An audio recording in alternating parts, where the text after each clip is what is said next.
Assalamualaikum warahmatullahi wabarakatuh. Perkenalkan, nama saya Sinta Ironisa, kelas HK 21A1. Saya dari Prodi Hukum Universitas Pelita Bangsa. Di sini saya akan menjelaskan mengenai pengertian hukum pidana dan pembagian hukum pidana. Apa sih pengertian dari hukum pidana itu? Secara singkat, Moel Zatno memberi pengertian hukum pidana sebagai bagian dari keseluruhan hukum yang berlaku di suatu negara yang mengadakan dasar-dasar dan mengatur ketentuan tentang perbuatan yang tidak boleh dilakukan, dilarang, dengan disertai ancaman pidana bagi barang siapa yang melakukan, kapan dan dalam hal apa kepada mereka yang telah melanggar larangan itu dapat dikenakan sanksi pidana dan dengan cara bagaimana pengenaan pidana itu dapat dilaksanakan. Berdasarkan pengertian tersebut, maka secara umum hukum pidana itu dapat dibagi menjadi dua bagian, yaitu hukum pidana material dan hukum pidana formil. Hukum pidana material sepanjang menyangkut ketentuan tentang perbuatan yang tidak boleh dilakukan atau dilarang yang disertai ancaman pidana bagi barang siapa yang melakukan. Sedangkan hukum pidana formil itu berkaitan dengan dalam hal apa kepada mereka yang telah melanggar larangan itu dapat dikenakan sanksi pidana dan dengan cara bagaimana pengenaan pidana itu dapat dilaksanakan. Menurut penulis, hukum pidana didefinisikan sebagai bagian aturan hukum dari suatu negara yang berdaulat berisi perbuatan yang dilarang, disertai dengan sanksi pidana bagi yang melanggar, kapan dan dalam hal apa sanksi pidana itu dijatuhkan, dan bagaimana pemberlakuan pelaksanaan pidana tersebut dipaksakan oleh negara. Dan di sini ada pembagian hukum pidana. Hukum pidana dapat dibagi atas dasar hukum pidana material dan hukum pidana formil, hukum pidana objektif dan hukum pidana subjektif, hukum pidana umum dan hukum pidana khusus, hukum pidana nasional, hukum pidana lokal dan hukum pidana internasional, serta hukum pidana tertulis dan hukum pidana yang tidak tertulis. Sini saya akan menjelaskan mengenai pembagian hukum pidana tersebut. Yang pertama ada hukum pidana material dan hukum pidana formil. Secara umum, hukum pidana dibagi menjadi dua bagian, yaitu hukum pidana material dan hukum pidana formil. Hukum pidana material berisi perbuatan-perbuatan yang tidak boleh dilakukan atau perbuatan-perbuatan yang harus dilakukan dengan disertai ancaman pidana. Singkatnya, hukum pidana material berisi mengenai perbuatan-perbuatan pidana.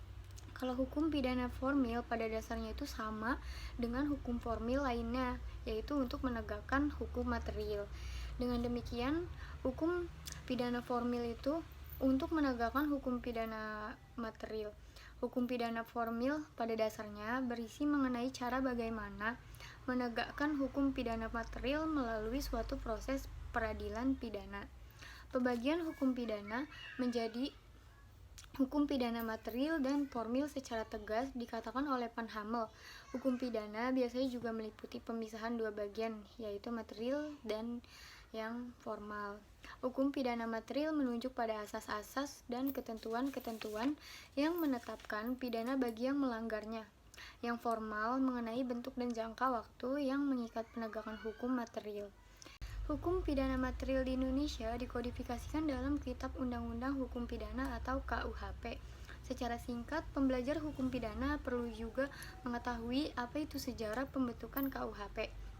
KUHP berasal dari Belanda yang dibuat di Tweede Kamer atau Parlemen Belanda, berasal dari Belanda pada tahun 1809 di bawah pemerintahan Lodewijk Bonaparte.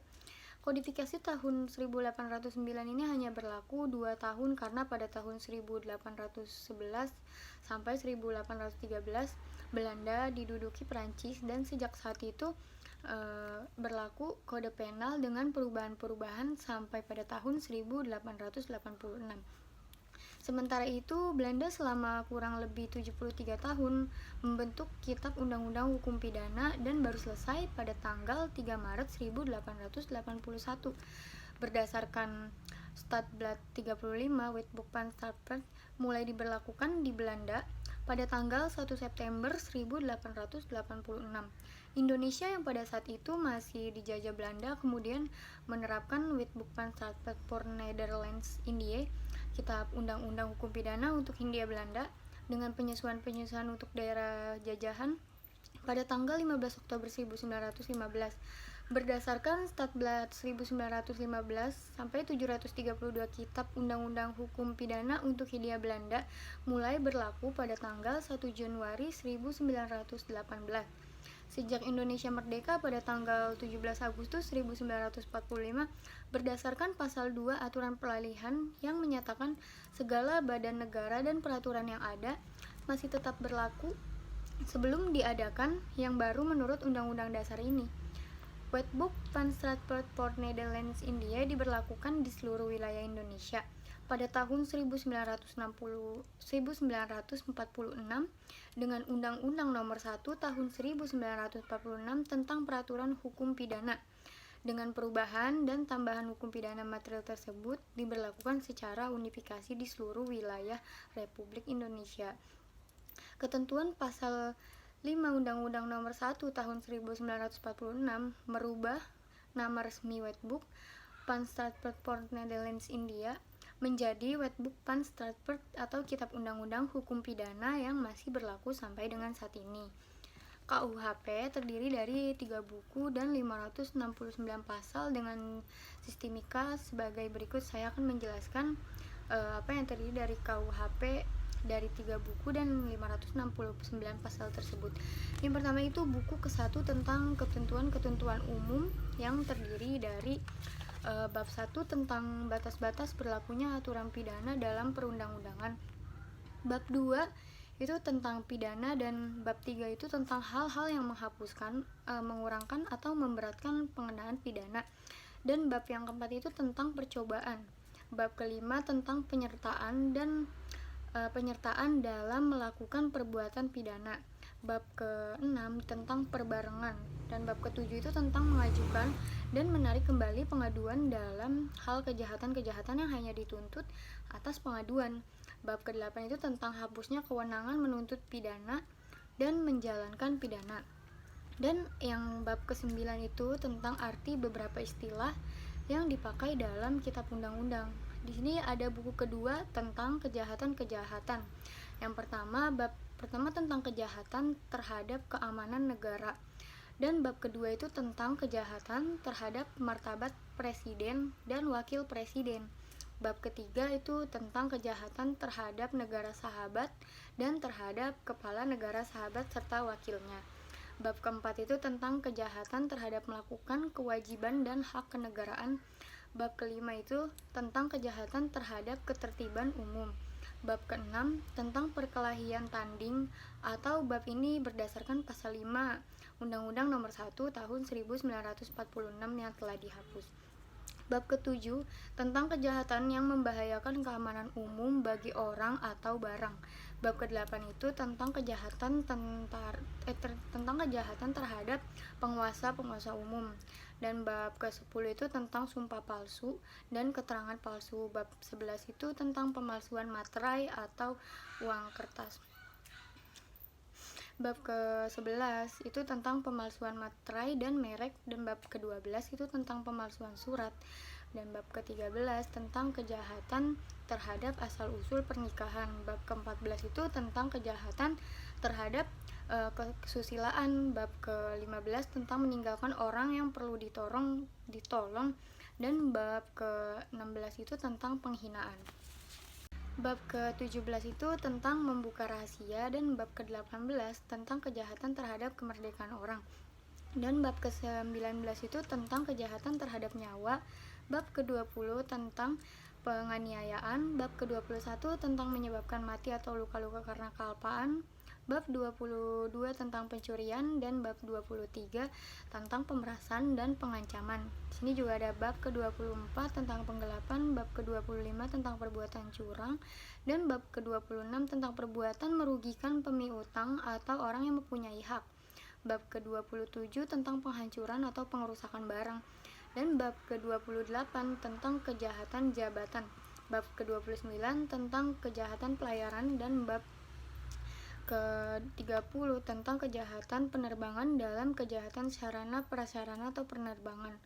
Bab ke-31 tentang aturan pengulangan dan kejahatan-kejahatan yang bersangkutan dengan berbagai berbagai bab. Di sini juga ada bab yang ketiga tentang pelanggaran-pelanggaran. Yang pertama, bab pertama itu tentang pelanggaran keamanan umum bagi orang atau barang dan kesehatan umum. Bab kedua itu tentang pelanggaran ketertiban umum, dan bab yang ketiga itu tentang pelanggaran mengenai asal-usul dan pernikahan. Bab kelima itu tentang pelanggaran terhadap orang yang memerlukan pertolongan. Bab keenam itu tentang pelanggaran kesusilaan, dan bab ketujuh tentang pelanggaran mengenai tanah, tanaman, dan perkarangan. Bab ke-8 tentang pelanggaran jabatan, dan bab ke-10 tentang pelanggaran pelayaran. Berbeda dengan KUHP, Kitab Undang-Undang Hukum Acara Pidana atau KUHAP yang kita miliki merupakan karya agung bangsa Indonesia. KUHAP adalah hukum pidana formil atau hukum acara pidana yang berisi bagaimana cara kita untuk menegakkan hukum pidana material. Tegasnya, KUHP itu berisi tata cara atau proses terhadap seseorang yang melanggar hukum pidana. KUHP itu diundangkan dengan Undang-Undang Nomor 8 Tahun 1981 tentang hukum acara pidana yang terdiri dari 22 bab dan 286 pasal. Nah, di sini saya akan menjelaskan secara garis besar KUHP. KUHP itu berisikan yang pertama bab 1 itu tentang ketentuan umum, dan bab kedua itu tentang ruang lingkup berlakunya undang-undang. Bab ketiga itu tentang dasar peradilan, bab keempat tentang penyidik dan penuntut umum, dan bab kelima tentang penangkapan, penahanan, penggeledahan badan, pemasukan rumah, penyitaan, dan pemeriksaan surat. Bab keenam tentang tersangka dan terdakwa, bab ketujuh tentang bantuan hukum, bab ke-8 tentang berita acara, bab ke-9 tentang sumpah atau janji, bab ke-10 tentang wewenang pengadilan untuk mengadili, bab ke-11 tentang koneksitas, bab ke-12 itu tentang ganti kerugian dan rehabilitasi, bab ke-13 tentang penggabungan perkara gugatan ganti kerugian, bab ke-14 tentang penyidikan, bab ke-15 tentang penuntutan, bab ke-16 tentang pemeriksaan sidang pengadilan, bab ke-17 tentang upaya hukum biasa, bab ke-18 tentang pelaksanaan putusan pengadilan, dan bab ke-19 tentang pengawasan dan pengamatan pelaksanaan putusan pengadilan, dan bab ke-20 tentang ketentuan peralihan, bab ke-21 tentang ketentuan penutup. Dan yang kedua ada hukum pidana dalam arti objektif dan dalam arti subjektif. Selain pembagian hukum pidana menjadi hukum pidana material dan hukum pidana formil, pembagian hukum pidana yang lain adalah hukum pidana objektif dan hukum pidana subjektif. Hazewinkel Suringa mendefinisikan hukum pidana objektif yang juga disebut sebagai jus penal sebagai perintah dan larangan yang pelanggaran terhadap larangan dan norma tersebut diancam pidana oleh badan yang berhak. Ketentuan-ketentuan mengenai upaya yang dapat digunakan jika norma itu dilanggar yang disebut sebagai hukum penitentiare tentang hukum dan sanksi dan aturan-aturan yang menentukan kapan dan di mana berlakunya norma tersebut. Sedangkan hukum pidana yang subjektif atau jus puniendi menurut Suringa adalah hak negara untuk menuntut pidana, hak untuk menjatuhkan pidana, dan hak untuk melaksanakan pidana. Senada dengan Suringa adalah POS yang juga membagi hukum pidana menjadi hukum pidana objektif dan hukum pidana subjektif. Secara tegas dinyatakan oleh POS bahwa hukum pidana terdiri dari objektif atau jus penal dan subjektif atau jus puniendi. Jus penal adalah aturan-aturan hukum objektif, yaitu aturan hukum pidana. Hukum pidana material mengatur keadaan yang timbul dan tidak sesuai dengan hukum, serta hukum acara beserta sanksi, aturan mengenai kapan, siapa, dan di mana, bagaimana pidana itu dijatuhkan. Sedangkan hukum pidana subjektif atau jus puniendi masih menurut POS adalah hak subjektif penguasa terhadap pemidanaan, terdiri dari hak untuk menuntut pidana, menjatuhkan pidana, dan melaksanakan pidana. Demikian pula pengertian hukum pidana menurut Simons yang membaginya menjadi hukum pidana objektif dan hukum pidana subjektif. Dikatakan oleh Simons bahwa hukum pidana dapat dibedakan menjadi hukum pidana objektif dan hukum pidana subjektif. Hukum pidana objektif adalah seluruh larangan atau dilarang sebagai pelanggaran oleh negara atau kekuasaan umum yang dapat dikenai pidana terhadap pelanggar dan bagaimana pidana itu diterapkan. Hukum pidana objektif adalah hukum pidana positif yang atau jus penal. Hukum pidana subjektif adalah hak negara memberikan hukuman terhadap pelanggaran yang dilakukan, disebut juga jus puniendi. Berdasarkan apa yang dikemukakan oleh Suringa, Post, dan Simons, dapat disimpulkan bahwa hukum pidana objektif berkaitan dengan substansi hukum pidana yang berisi perbuatan-perbuatan yang dilarang dan formil hukum pidana sepanjang menyangkut acara pengenaan pidana tersebut.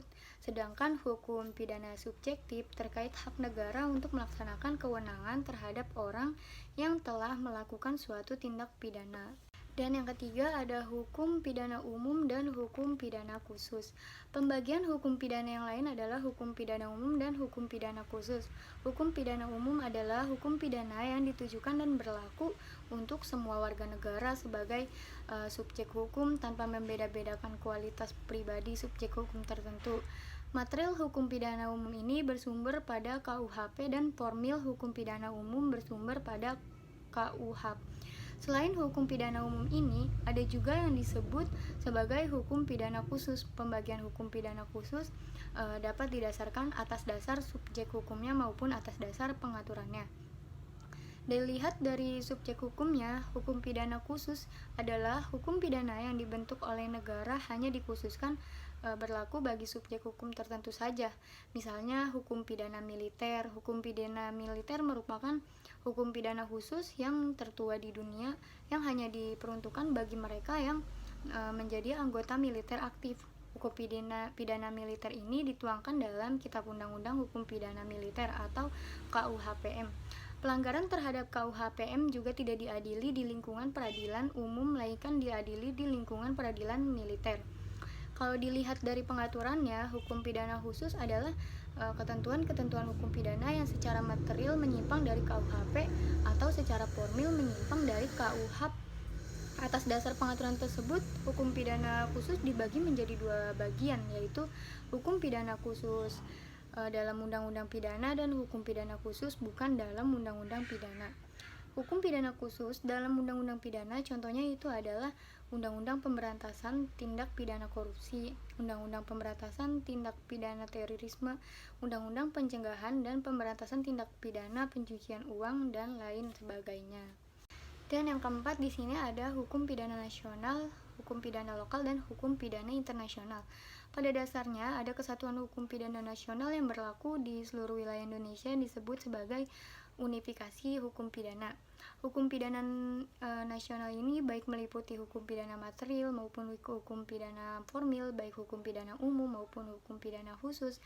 Dasar keberlakuan hukum pidana nasional ini adalah asas teritoria yang berarti bahwa ketentuan pidana berlaku bagi setiap orang yang melakukan tindak pidana di seluruh wilayah Indonesia.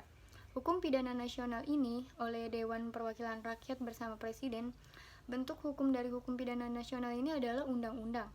Hukum pidana nasional ini dimuat dalam KUHP dan undang-undang khusus, baik yang termasuk undang-undang pidana maupun bukan undang-undang pidana sebagaimana telah dijelaskan yang di atas. Sedangkan hukum pidana lokal adalah hukum pidana yang dibuat oleh Dewan Perwakilan Rakyat Daerah bersama dengan gubernur, bupati, atau wali kota. Bentuk hukum pidana lokal dimuat dalam peraturan daerah dan hanya berlaku bagi daerah tersebut saja.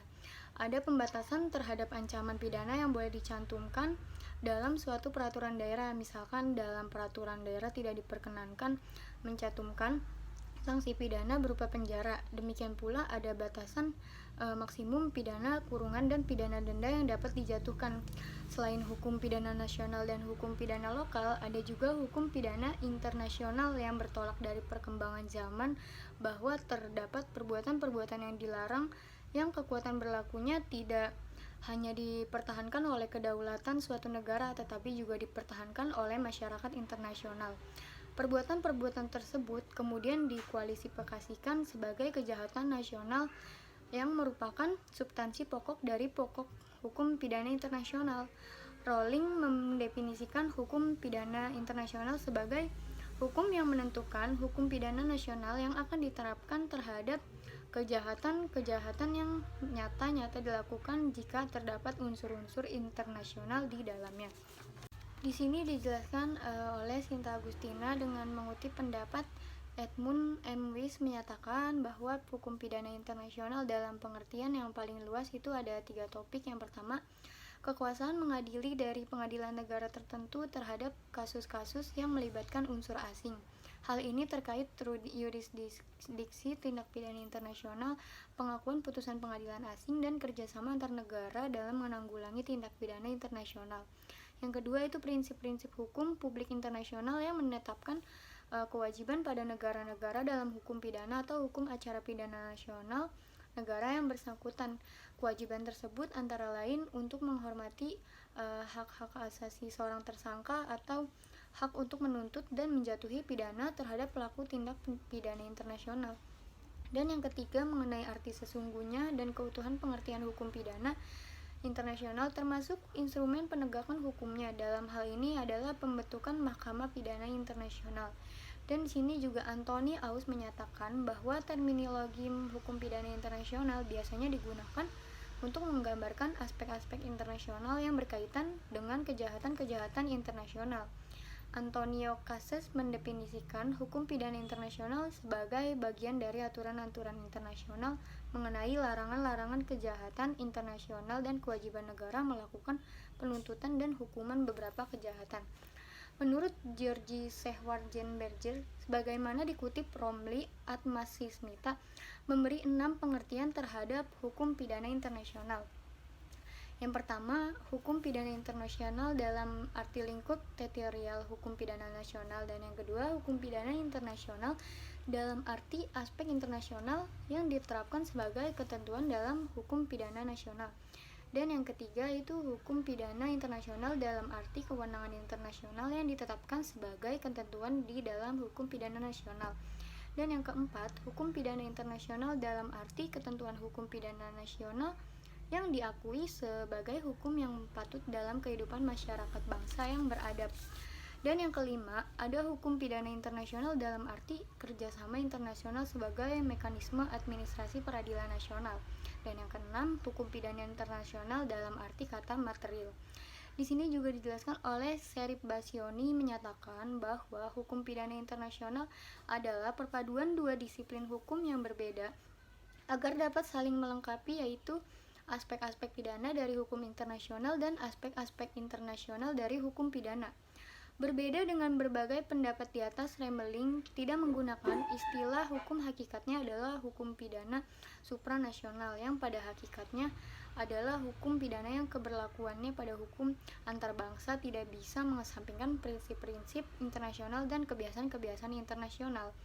Eschender tidak memberikan definisi hukum pidana internasional, namun menyatakan bahwa hukum pidana dalam artian yang luas itu mencakup hukum pidana internasional yang berkaitan dengan hukum internasional, khususnya kejahatan-kejahatan perang dan kejahatan terhadap kemanusiaan. Dan yang kelima di sini ada hukum pidana tertulis dan hukum pidana tidak tertulis. Pembagian hukum pidana menjadi hukum pidana tertulis dan hukum pidana tidak tertulis jarang ditemukan karena sifat dan karakter hukum pidana pada dasarnya haruslah tertulis. Hal ini didasarkan pada asas legalitas dalam hukum pidana dengan salah satu makna yang terkandung dalam asas legalitas tersebut adalah prinsip lex scripta, yang berarti aturan pidana haruslah tertulis. Pembagian hukum pidana menjadi hukum pidana tertulis dan hukum pidana tidak tertulis didasarkan pada bentuk atau wadahnya. Hukum pidana tertulis disebut juga dengan hukum pidana undang-undang yang terdiri dari hukum pidana kodifikasi seperti KUHP dan KUHAP dan hukum pidana di luar kodifikasi yang tersebar di berbagai peraturan perundang-undangan. Hukum pidana yang dijalankan oleh negara adalah hukum pidana tertulis sebagai konsekuensi asas legalitas. Hukum pidana tidak tertulis disebut juga hukum pidana adat yang keberlakuan dipertahankan dan dapat dipaksakan oleh masyarakat adat setempat. Hukum pidana adat tidak dapat dijalankan meskipun berdasarkan pasal 5 3B dan Undang-Undang Nomor 1 DRT 1951 memberi kemungkinan untuk memberlakukan hukum pidana adat dalam arti yang sangat terbatas. Bila kita cermati konsep RRU KUHP, keberadaan hukum pidana tidak tertulis patut diperhatikan. Dalam bab 1 pasal 1 RUU KUHP dikatakan tiada seorang pun dapat dipidana atau dikenakan tindakan kecuali perbuatan yang dilakukan telah ditetapkan sebagai tindak pidana dalam peraturan perundang-undangan yang berlaku pada saat perbuatan itu dilakukan. Pada ayat 2 dinyatakan dalam menetapkan adanya tindak pidana dilarang menggunakan analogi. Sedangkan pada ayat 3 berbunyi ketentuan sebagaimana dimaksud dalam ayat 1 tidak mengurangi berlakunya hukum yang hidup dalam masyarakat yang menentukan bahwa seseorang patut dipidana walaupun perbuatan tersebut tidak diatur dalam peraturan perundang-undangan. Sementara pada ayat 4 menyebutkan berlakunya hukum yang hidup dalam masyarakat sebagaimana dimaksud pada ayat 3 sepanjang sesuai dengan nilai-nilai Pancasila dan atau prinsip-prinsip hukum umum yang diakui masyarakat bangsa-bangsa. Terhadap RUU KUHP tersebut dapat disimpulkan bahwa di masa depan asas legalitas yang dianut di Indonesia tidak bersifat absolut karena adanya ketentuan ayat 3 yang secara implisit mengakui hukum yang tidak tertulis dalam masyarakat. Berdasarkan ketentuan pasal 1 ayat 4 di atas, hukum yang tidak tertulis tersebut tidak hanya berkaitan dengan situasi dan kondisi masyarakat Indonesia serta kearifan lokal semata, akan tetapi juga dapat bersumber dari prinsip-prinsip umum yang diakui oleh bangsa-bangsa beradab di dunia. Mungkin itu saja penjelasan tentang pengertian hukum pidana dan pembagian hukum pidana dari saya. Mohon maaf bila ada kesalahan kata atau saya salah ngomong dan menyinggung penonton. Saya ucapkan mohon maaf yang sebesar-besarnya. Wassalamualaikum warahmatullahi wabarakatuh.